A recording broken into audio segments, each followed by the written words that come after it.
Hi, how you going? It's Khoa here, and in this podcast, I would like to introduce you to a man named James Whittaker. James Whittaker, he was actually born in Australia, and he's currently residing in LA. And after about 10 years of his career in financial planning, he ran a company where he actually was managing over $2 billion under his management. And what was really intriguing about James Whittaker is that he actually produced a really great movie called Think and Grow Rich: The Legacy. And in this movie, he compiled all these great people from around the world, and they shared their secrets to success in creating wealth. James has actually gone out there and he produced a movie based on this book, so it's really incredible. So in this podcast, I ask him a lot of questions on how he created the movie, also some of the things that he learned during filming of the movie, and some things he learned from the book, from the movie, and from interviewing all these amazing people. So it's a really insightful interview, and I'm really excited to share it with you. So without further ado, I'd like to introduce you to James Whittaker. Thanks. Hello. Hey mate, can you hear me? Yeah, good. I can hear you loud and clear. Good. How do I pronounce your name? Is it Khoa? It's Khoa. Khoa. Awesome. Yeah. I'm sorry. Yeah, how's it going? Everything's great. How are you? Where are you based? I'm in Sydney, so yeah. I think, good. Gee, it's nice to hear an Australian accent for a change. Yeah, me too. Oh, I love the background. Looks very nice. You got the me too. It's really cool, man. That's really good. Yeah. Action, noun. The difference between having and what's the difference between having and wanting is wanting. How do I get out of your way? way? Love it. Absolutely. There you go. I see that, and it reminds me to get my ass back to work very, very quickly. So it's nice to have that one up. Like when my wife and I just bought a house recently, but when we were living in an apartment, I couldn't walk anywhere without seeing that giant canvas print up. So it's like you just see that, and you're always just in straight into work mode with everything as well. Yeah. Oh, that's awesome. So you used to be, did you live in Sydney before, a few years ago, or like from Brisbane originally? Okay. Yeah. Okay. So, I had a lot of friends in Sydney, and I love to go down there and visit. But from Brisbane originally. Nice, beautiful. I'm already recording, by the way, so we can always do the editing and stuff. So you're right. All good. No worries. Awesome. Yeah. All right. Cool, man. Well, it's fantastic. It's a real true honor to have you on the show. You're a really hard guy to catch, man, because I know that you're really incredibly busy with all your projects and stuff, so I had to wait months to get you on the show. But yeah, finally got to speak to you, so I'm really excited. Here we are. Yeah, fantastic. I got my Think Grow Rich book as well, so this one's from a different provider as well, but I love Think Grow Rich. It's fantastic, so. Nice. There's so many different editions now as well. I think there's probably 100. Actually, I think there's more than 300 titles that have got Think and Grow Rich that start that as well. But it's just such an iconic book, and something I feel like you can pick up any page and and get something from it. Especially as you get older as well, you revisit these things, and I don't know. It just speaks to you as you have more life experience to bring to it as well.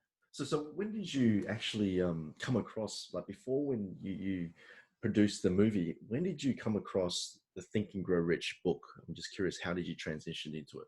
So the first time I was aware of Think and Grow Rich was when I was a teenager, because it was the book that changed my dad's life. My dad was in his early 30s when he discovered it, and he was at a huge career crossroads and had a whole heap of things going on. And so then after he read Think and Grow Rich, he made two bold declarations. The first of all, that he would start his own business within 90 days. And the second one was that he would spend the rest of his life sharing these Napoleon Hill lessons with the world. So it was just a funny twist of fate. That's I'm 36 now. Mate, you're looking young, mate.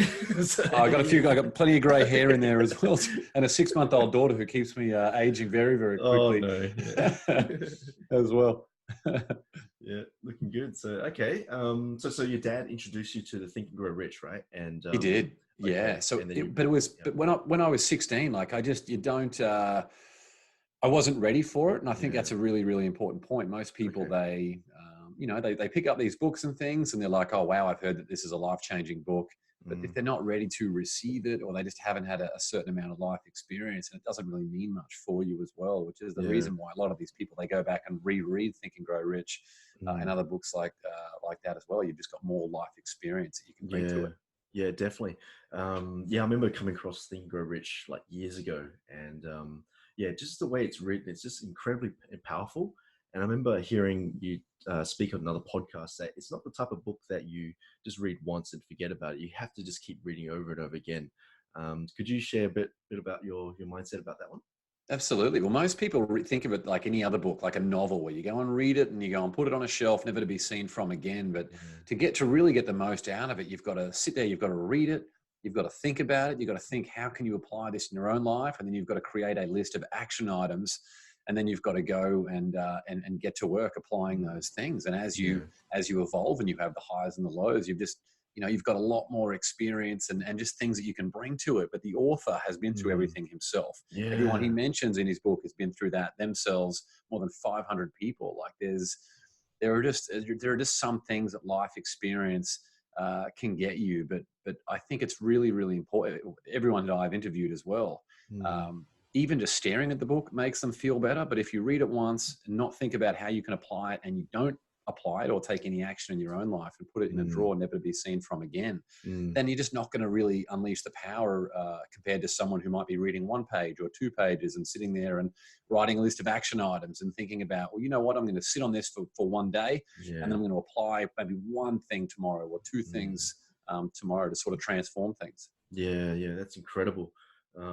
Yeah, like I gotta say that one of the most fascinating chapters on the book is I think it's the art of sex transmutation, and was really fascinating. Where Napoleon Hill talks about converting that sexual energy and pushing it into your projects. And I found that was incredibly insightful because it really is just energy, you know, Yeah, and it really is. When I was on Kerwin Ray's podcast about a year yeah, ago, that was the biggest principle for him as well. So another big yeah, lesson of all these different things is yeah, you're gonna naturally gravitate towards different things. Like for me, the power of the mastermind, principle number 9, that's been the biggest yeah, thing. yeah. For me, the power of relationships. For other people, it's number 1, desire, the starting point of all achievement. For Mm. others, it's the mystery of sexual transmutation. Mm. Persistence is another big one. Like these are Mm. faith. I mean, there's so many different things. I was even looking at something for a good friend today, and specialized knowledge is the big thing that he's talking Yep. about as well. It's not Mm. mentioned in those exact words, but that's the specialized knowledge is the big one for him. Yeah, yeah, fantastic. Okay, so you read the book and you became really inspired. It transformed your life. And then what happened in terms of the movie? Because you just recently released the movie Think Go Rich Legacy. I watched it, fantastic, absolutely love it, great work. But how did you come up with that idea? Like, what was the deal there when you put together the movie?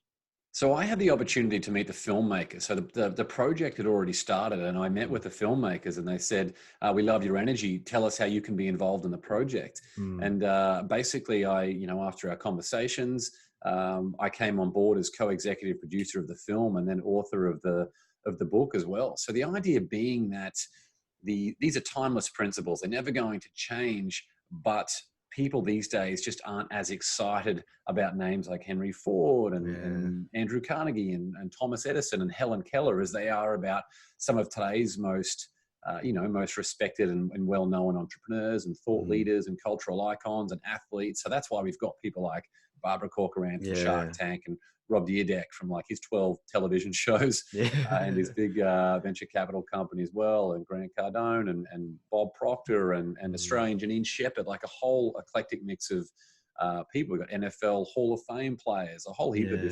different people, but it's just, it's great. So how'd you get them? Like, it just send an email or just like direct message through Instagram or just contact them and yeah, it was just Well, it depended. It depended on the person. It wasn't the type yeah. of thing that would go via Instagram. Like I guess there's a Mm. time and a place for that. But Mm. for this one, like for Rob Dyrdek, we sent him a book, an original copy of Think and Grow Rich, like an original 1937 edition. Wow. And he knew that he actually said this later. He said he knew that if he opened that book, then it was done. That he would be in it, because these people, as you alluded to, they are in featured in a whole heap of different Yeah. things as well. Mm. So having it was just personal for each one, but they all have an overwhelming sense of gratitude and respect for Think and Grow Rich, because it was the book that changed their lives. And as there were a few people naturally on board, it's just so much easier to say, oh, look, we've already done filming with Bob Proctor and Rob Dyrdek and Barbara Corcoran for everyone else to say, all right, cool. It's good enough for them. It's good enough for me.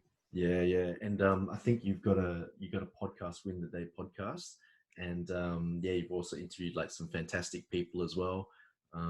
So what are you learning from interviewing all these people? I'm just curious. It's great to meet another podcaster as well, and they know what they're doing as well. So what's the things that's changed your life about interviewing these people, these amazing people? Well, there's so much. So when I interviewed people like John Lee Dumas from EO Fire, which a lot of people might know that podcast. Yeah, I was just listening to that one. Yeah, he was like the original podcast guru, and it's so funny that I used to like all these different things, like being in Success Magazine or being on EO Fire. Like I used to listen to those shows and read those publications. So it's still funny to be featured on some of these things. Law of attraction, right there. That's right. Yeah, which is pretty cool. Yeah. That's exactly right. Yeah. And but so much from every single person. There's so much. So from John Lee Dumas, the idea of just serving an audience that you provide with free, valuable, and consistent content. I mean, that's such a simple thing that evades so many in this world. That's something very, very practical, but also about how you structure your day. Whereas most people wake up and they want to pick the low-hanging fruit, which for most people is email.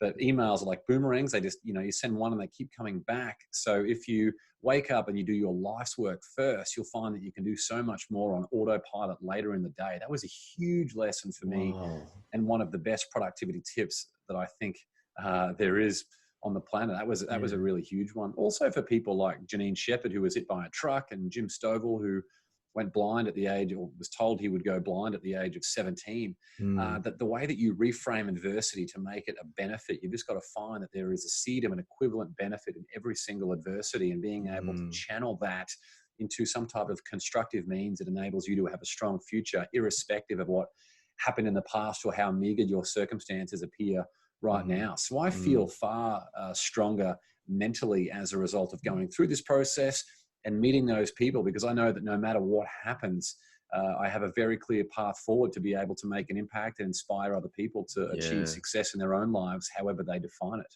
Yeah, definitely. But one really big thing as well is just letting you know that you really are restricted only by how big you dare to dream. It doesn't matter about your financial starting point or whatever excuse that you have. Every single person, you could pick me any person on the planet, and there is no one who has faced as much adversity as the people in these, obviously varying degrees. But everyone in this book has gone through extreme adversity. So all the people out there right now, where you might think for whatever reason that you have for not enjoying success, whatever that might be, I don't have the right family, I wasn't born in the right country, I don't have the right education, I don't have the right money. You're not resourceful enough, or you're not resilient enough. And this book, Think and Grow Rich: The Legacy, really gives people a plan on how to be able to do that. Yeah, that's fantastic. It's really hard to find people like you. Like you're going out there, you're inspiring people. You even created a movie, Think and Grow Rich, and like the work that you're doing, you're making a massive impact to the community. It's like, I think people like you need to continue on. You have to keep pushing forward and getting your message out there. It's just amazing what you're doing. It really might work great. Yeah. So. Yeah, there are so many charlatans out there as well. I see these days, like these so-called spiritual gurus who are just like, the only time you hear from these people is when they're trying to sell you something. And I mean, that's a huge part of my mission, is to really, in a world that's trying to convince you that you're not enough, I'm here to let people know that you are enough. Let's just come up with with 2 or 3 different strategies, or create a foundation or a blueprint that was used by everyone in the original Think and Grow Rich, that was used by everyone in Think and Grow Rich: The Legacy, the blueprint that I'm using right now, to enable you to figure out, what does success look like to you? What work do you need, or, not really work, what actions do you need to take every single day, and how do they relate to your long-term mission? And what are you doing with your environment? Like, there's a whole heap of different things like that, but they're all pretty simple things to do. And all you need to do is reinforce them with consistency. That's it. Not a sexy formula, but it's a winning formula. Yeah. So it's all about consistency, right? It's just it's not something fancy or anything. It's just about taking the small steps, and that which compounds to something great. Is it? Absolutely. Yeah, absolutely. Fantastic. It's funny. All right. I Yeah. interviewed a good friend of mine, Greg Layton, on my Facebook Win the Day group the other day, and I'm just doing putting together a bit of a summary of the key points from that. And he talks about a quote from the film Shawshank Redemption, Oh, I love where that it movie. talks about like geology is the study of time and Oh, pressure, yeah. and Greg talks about that in terms of excellence being the study of time and pressure. All that matters is that you just have one very, very clear focus on what you need to do and just be consistent with it over time, and you'll burst through anything. Yeah, that's amazing. I remember in your movie you also had Darren Hardy. I think you had Darren Hardy on it, and he wrote the book The Compound Effect as well. And yeah, I'm Yeah, a big fan of Darren Hardy as well. And he talks about taking the small steps. It's not the big steps. It's actually the small decisions that you make every single day that add up to your waistline, your wallet, and your relationships. And I thought, oh, absolutely. Spot on. yeah, Definitely. fantastic.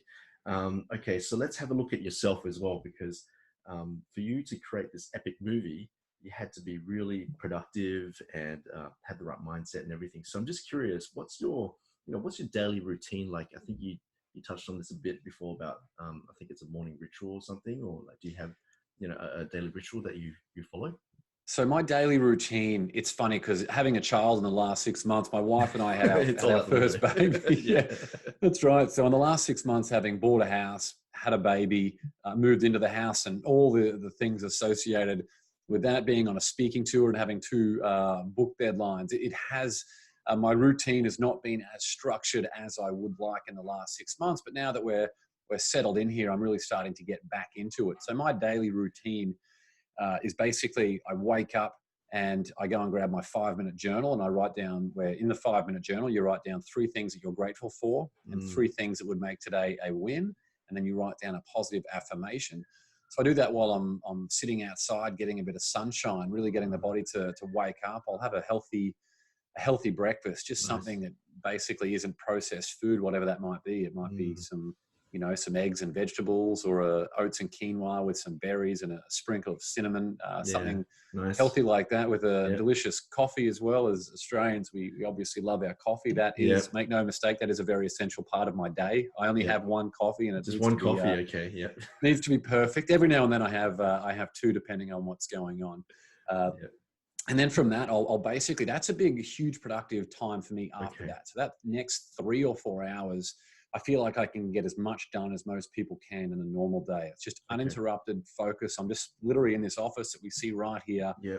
I just stare at a computer screen. I don't really need a great deal of breaks. If I feel like I need a break, then I'll take one. But for the Mm, most part, I'm really just enjoying having that work block, because I know that once I have that work block done, I just feel a lot better for the rest of the day. So I'll have a pretty intense work block then that I'll go through to okay. lunch, where I'll just have another healthy lunch. Then I'll go and do a gym session for about an hour or Okay. so, just to do some strength work, but also mobility and Mm. things, which is, I even bought a basketball recently. I'm really just enjoying Okay. Nice. Nice. shooting a few hoops. That's great at this basketball thing just down the road. Yeah. Then after lunch, I don't really put too much pressure on myself, because that's just, I should say, like in the late afternoon time, my body naturally feels a bit more lethargic then. So Mm, that is when I start to do things like emails and do some of those other things that can be done on autopilot, knowing that the work that gets me closer towards my long-term goals is mm, already done.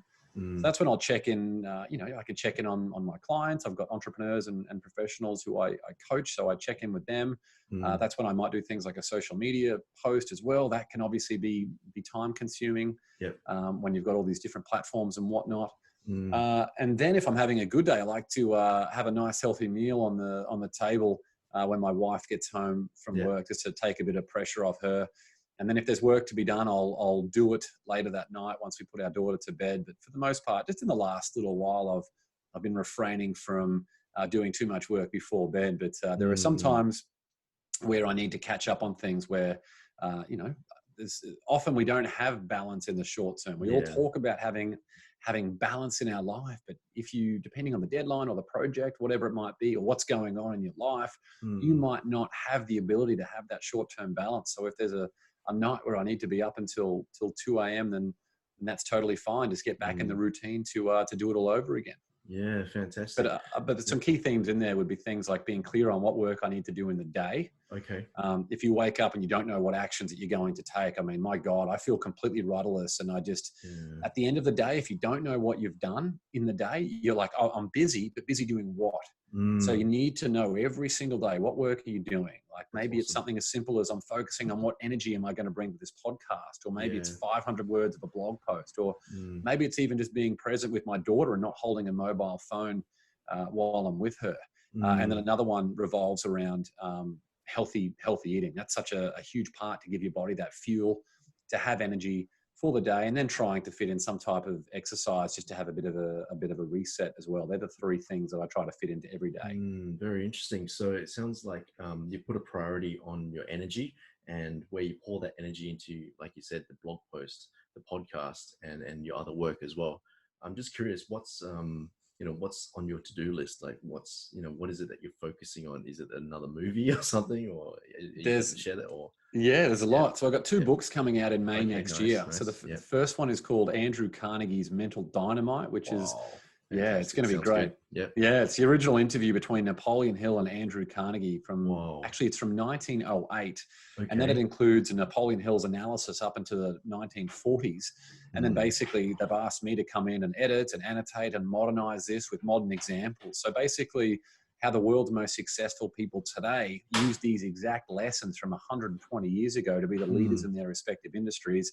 But it's also companies as well. This book has basically the blueprint to solve issues like homelessness and democracy, a whole heap of things related to corporate work relationships and things as well. Like there are so many things in here as well, because a lot of people get lost on what Andrew Carnegie and Napoleon Hill were trying to talk about, because people focus on titles like Think and Grow Rich, when actually all they were trying to do was create the world's largest mastermind group, which is a blueprint for harmony. And that's really all it is. I just wanted people to be happier, to raise the standards of living for everyone. And I've also got my own journal coming out that will accompany that, which is going to be exciting. And apart from that, I've got my podcast, Win the Day with James Whittaker. Just speaking tour and various other things as well. So things are busy, but it's great. I love it. And I'm just really grateful to be in a position to be doing what I love. That's awesome. Fantastic. I think you just recently mentioned about the mastermind group as well. I think a lot of people, when they think about that, they might get a bit fearful in networking with people and putting together this group. But could you explain a bit more about that mastermind group? The idea of a mastermind, so that is a ninth principle of Think and Grow Rich. The idea of a mastermind is a group of people coordinated, heading towards a single aim. And the way that I like to do it is where you get between 6 and 10 people, I think is the sweet spot. You get people who have an alignment of values, so like-minded people who come from different backgrounds. Ideally, they're complementary backgrounds, but not in competition with each other. And whatever that might be, like there are so many different ways that you can slice and dice that. And I think having a catch up where there's no real fixed agenda, but you do have a moment at some stage in that session where you go around in a circle and you say, well, who are the people that you're trying to help? What are the problems that you're trying to solve? What's your area of expertise? And what do you need help with right now? Like what's your request of the group? And I think if you can go around and do that, where naturally you then just have some brilliant conversations. And if you're getting the right people, you will have that instant credibility and that instant trust the moment it started. And then you as the host, the facilitator of this mastermind catch-up, send an email to all those people who attended, reinforcing what people spoke about, those things that we mentioned, like who are the people that you help, what problem are you trying to solve, what's your area of expertise, those types of things, as well as the contact information. And wow, that's just if you're in business and you want to grow your client base, that is an absolute no-brainer. You can do that pretty much for free. Maybe you put on some food, maybe you put on a couple of drinks, whatever it is. I've done that in Brisbane. I've done that in LA. I've done that around the world. I've been doing that now for probably 15 years, and it's absolutely life-changing doing that. It just puts you in the path of all these awesome people, because if people don't know how they can help you, they can't help you and they won't. So being really, really clear on what you need help with, but also understanding that the best way to get is to give first. And that's what you do when you go around that circle. You think about, well, what do people need? And then you give to them. So by the time it comes around to you, people are willing to help because you've already given to them as well. And that's the lost art of networking. Too many people these days, when they want to go to a conference of 1,000 people, which can be good for a jolt of inspiration. But if you're judging your success of attending this conference by the number of business cards that you have handed out, rather than the number of real relationships that you have had, then you've got something wrong. So you can really optimize your time by getting a shorter number of people, but going really, really deep with those people, because you're instantly opened up to that Rolodex. Even if that one person is not able to help you, they might have I'm sure they have someone in the network who can help you. So now in a practical sense, that might be maybe you as a podcast host, maybe you get together with a web developer, a graphic designer, someone who runs events, whatever that might be, someone who is great on the audio visual side.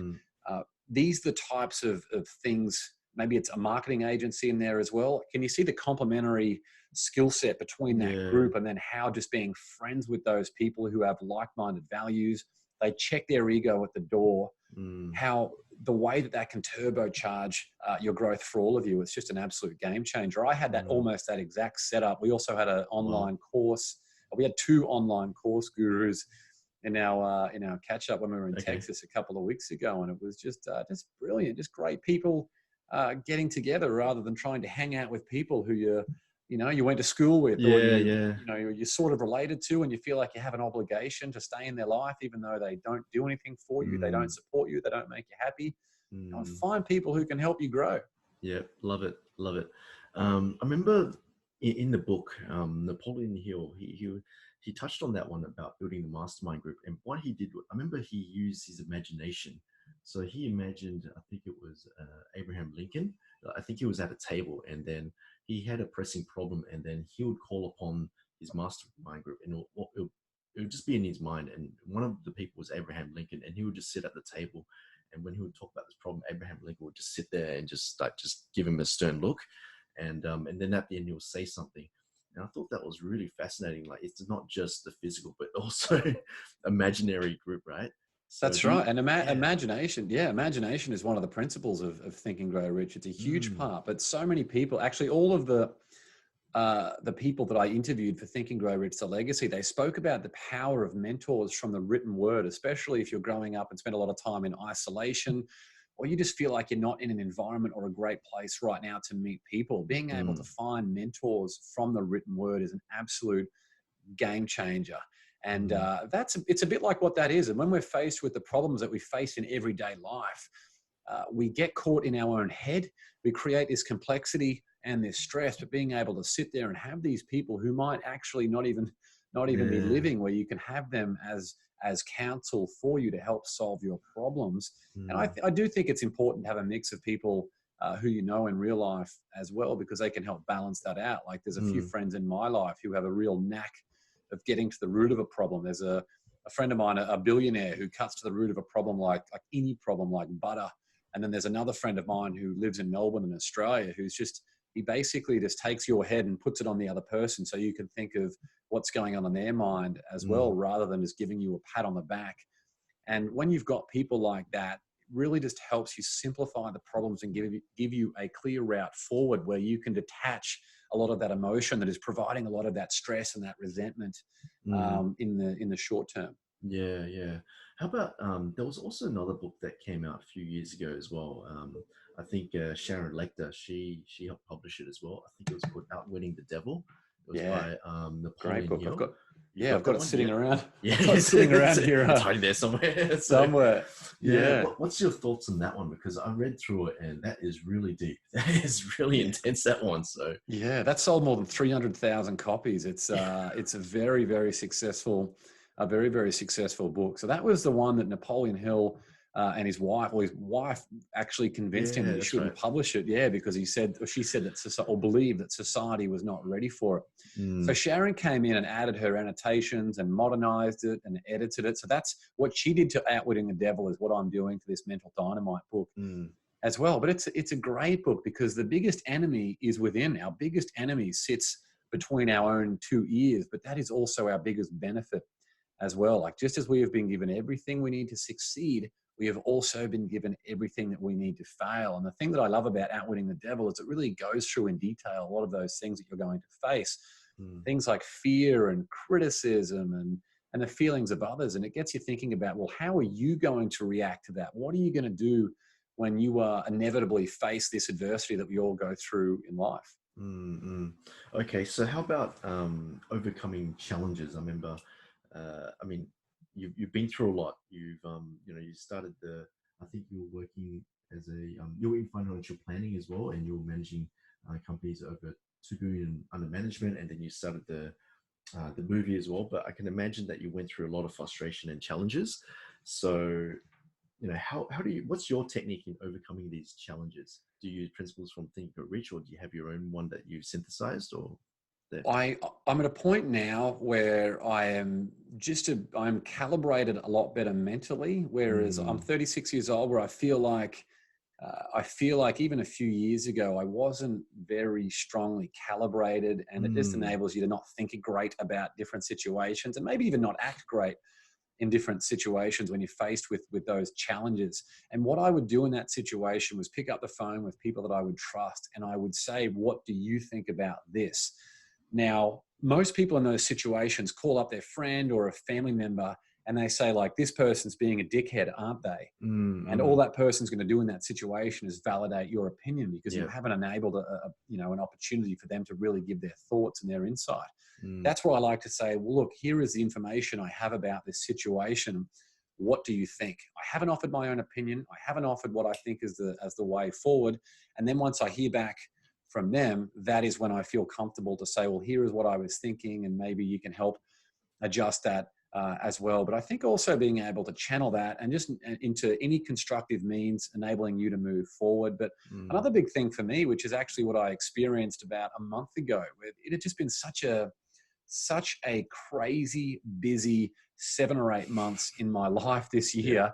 I've done so much travel and all the things that I had mentioned earlier, that just taking a week to really just enjoy life again, where I would go paddleboard or surfing, or even just, like go and play tennis, or just watch a movie or something without really putting too much pressure on myself, just to go and enjoy life. And also going and just being around the right kind of people. I think if you can go and attend an event to go and get a bit of a jolt of inspiration, which is actually, that's the most recent topic that I did for my podcast and newsletter as well. I spoke about you've got to show up to blow up, by just getting out of your comfort zone to give you that jolt of inspiration, which you can get from either attending events, speaking at events, or hosting events. Anyone can do that. There's hundreds of events happening each week, and it's just a great way to get outside of your own head. Whereas most people, when they're faced by a challenge, their instinct is to run harder on that treadmill. And when you run harder on that treadmill, all you're going to do is burn out. So I think either stop and take a deep breath and enjoy life, or go and get counsel from friends, or just as you get older and get around the right people, you can start to calibrate your own mind a bit better, where you can take appropriate action without worrying about the emotions or even acting on the emotions. You might still feel them, but you won't act on them. That's great. So your advice or your technique is to process it, but also to seek the counsel of your mastermind group of close friends, and then you can help resolve these type of problems, and then you can just put together a plan of action and then just execute, right? So definitely. Okay. And it can depend on the problem, because often when you're faced with these big problems, it can lead to a complexity that you may not have foreseen as well. But I think if you've done enough, if your relationship credit is good enough, then you will have dozens of people who will happily pick up the phone to help you with anything. There are a lot of people that I have helped throughout my lifetime, because I like doing that. And these are great people who just need a bit of help. Like we all need a bit of help. I've needed a lot of help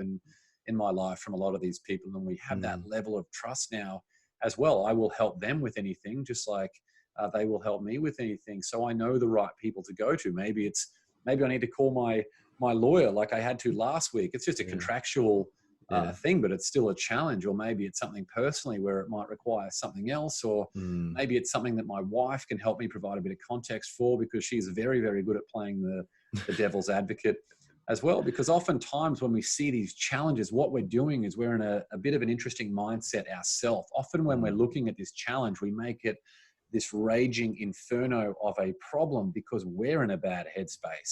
The problem might actually not be that big. It's the headspace that we're in that's making it that big. That's where going outside, getting back to nature and things like that enable you just to really have a deep breath and see the problem for what it is. And there is always a simple answer for every problem. You just have to find it. Okay. How about, so with the movie and with the mastermind group and the work that you're doing, if there was one thing that popped up from all of that, like a success principle that you've seen through your work, what would it be? Just curious.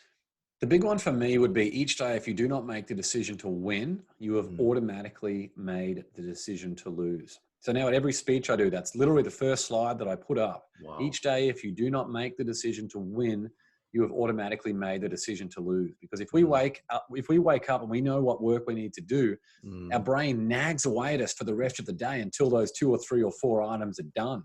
Yeah. Whereas if you wake up and you don't know what you're doing, it's so much easier to fall victim to distraction and procrastination. And you can apply that to anything. You can apply that to work. You can apply that to fitness. If you don't have a fitness objective for the day, you don't need a fitness objective every day. But certainly if you have one, it's much easier for you to say, you know what, because I am doing a fitness session later, I'm going to eat well.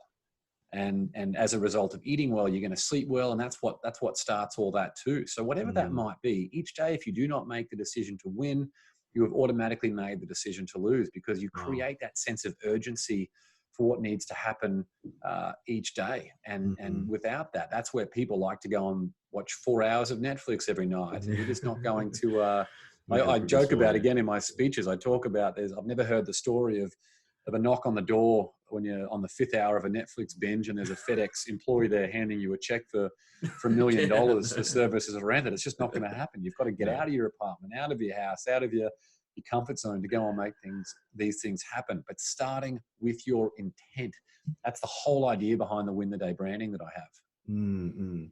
So it's about making that clear, unequivocal decision to be committed and to just go ahead and win the day, isn't it?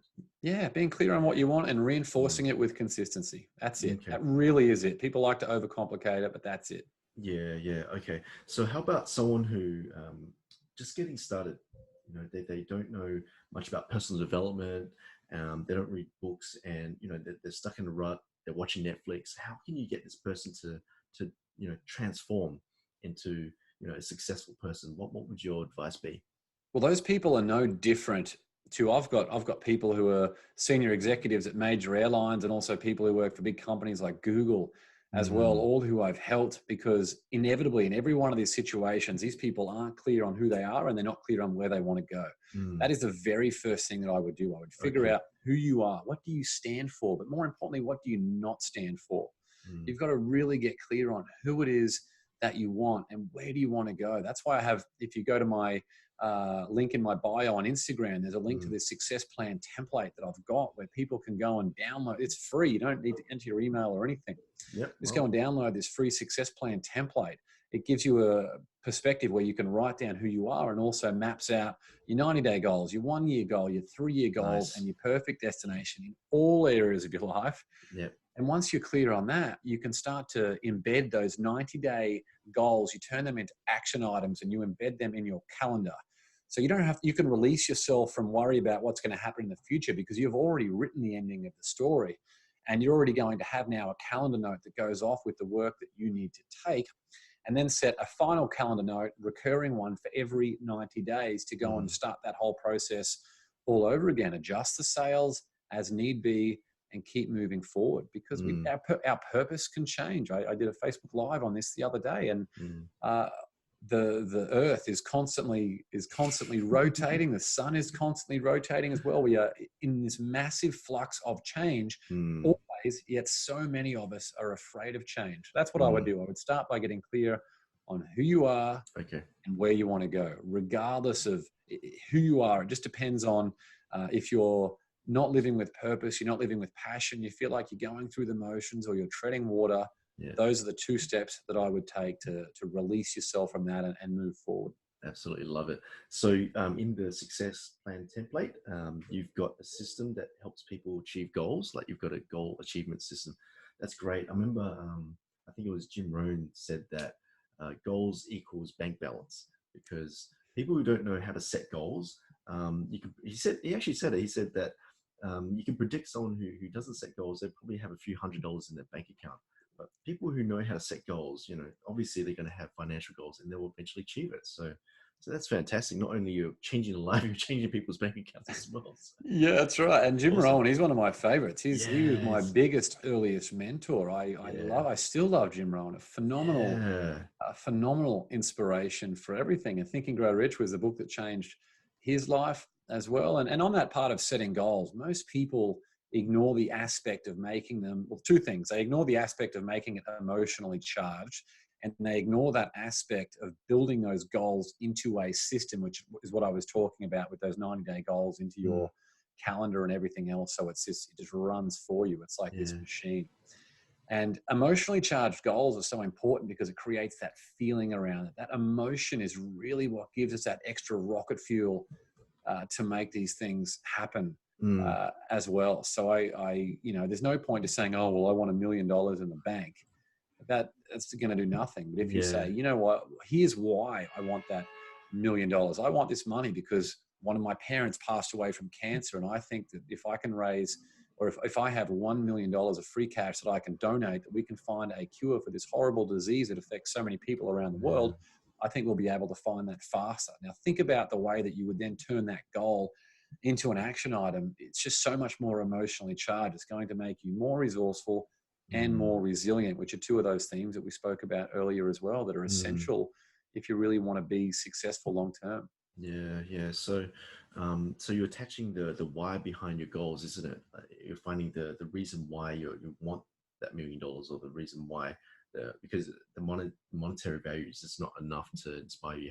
There has to be a reason behind it. So you've actually It's not like you can't do anything with money. You can't eat it. You can't do anything with it. Money is only good because of it's exactly right. It's just a tool for what it can provide for you. So really changing your mindset around money, I think, is really, really important. Whereas I think it's a really good lesson, especially in this age of social media, where everyone says to themselves, I'll be happy if, I'll be happy when, I'll be happy if I had that person's house or that person's car, or that person's body or that person's husband or wife or boyfriend or girlfriend.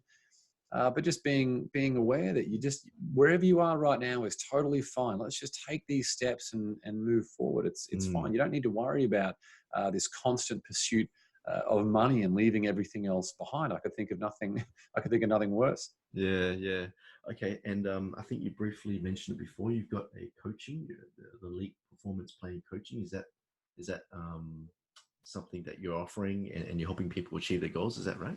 Yeah. So for anyone who wants to become a coaching client of mine, so I really help professionals and entrepreneurs really establish that direction and that foundation of what they want to do. So we help figure out who you are, we figure out exactly where you want to go, and better yet, we create a plan to actually do it. So as a result of that, we establish their authority. That's things like creating a content machine, basically how you can produce and publish content regularly, how you can speak on stage and really craft an amazing keynote presentation, how you can tell your story in the form of a book, how you can get clear on what your story is in a way that creates that emotional engagement with people. So we create that elite performance plan to basically partner with people to take those results to the next level and make a global impact. So if anyone's interested in that, they can just reach out via my website. And if we're a good fit, if we're not a good fit, if we don't have an alignment of energy and values, then we won't work together. But if there is a good fit, then great.